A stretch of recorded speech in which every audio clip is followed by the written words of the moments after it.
In gambling, yeah, you're going to have those sessions where you end up down that, okay, if the math said that on the long run, I expected to lose 300, they're going to be a session where you're down like 700, 800. And there are also going to be sessions where you're up 7 or 8. There's some things you just have to accept as part of the game of gambling and miles and points. Exactly. And I often tell people, if you're the type of person who can't handle any kind of risk, then I guess you're not going to be able to do some of the promotions, casino loyalty. There's less of a sure thing. Miles and points is more look at the recent JetBlue promotion and things like this. If you do this and you do this and you do this and you do this and you do this, you will get this.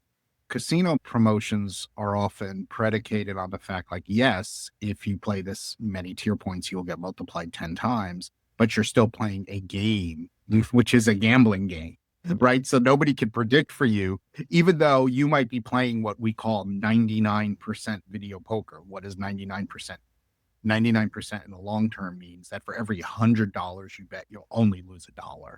So if you did it, you said, wow, that sounds really safe. Yes, but there's the short term. Those calculations are meant on the long term, like playing 40,000, like probably in video poker, like at least a royal cycle, playing 42,000 hands. Yeah. So chances are you're not going to play 42,000 hands. So you do have that variation of things, which you have to understand the risk of what you're going into. Also, not to get too into this, there are ways to protect yourself when you gamble. Not all gambling is the same, at least with video poker. Playing multi hand games at lower denomination will be a much nicer variance than playing what we call a single line game at a high denomination.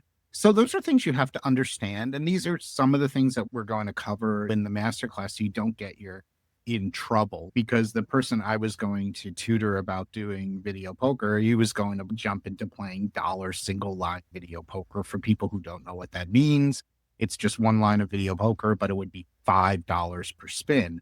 I don't want to use the word really risky, but that's tough. You need to be bankrolled differently than if you were playing 10 cent or 25-cent multi-hand. There is nuance there that can protect you. It's a good thing with miles and points as well, because you should start small and scale up over time. So maybe in video poker, if you could play 100 hands, a total of $5, rather than one hand, a total of $5, maybe that would be less variance. So you have options.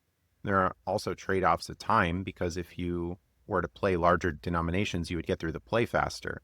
So there's some trade-offs. And even with the online blackjack, I could play $1 a hand, single hand on online blackjack. So there are trade-offs of time. There are different ways to approach it. So with both miles and points and gambling, generally, I suggest starting small and scaling up over time. And when I'm talking about gambling specifically, I'm always looking to play with an advantage. I'm not straight up gambling and just playing on the square. I think this is some misconceptions that people might have, that I'm just going to a 000 roulette table and firing off $1,000 spins. Like, I won't be touching 000 roulette or any roulette anytime soon. I just think it's a terrible play, as can be the case with slots. As you've said before, just don't play slots. I stay away from that too, unless there's a very specific promotion. I stick mostly to blackjack with promotions, video poker with promotions, and Texas Hold'em, where I'm playing against other players and there's a very large skill element in the game.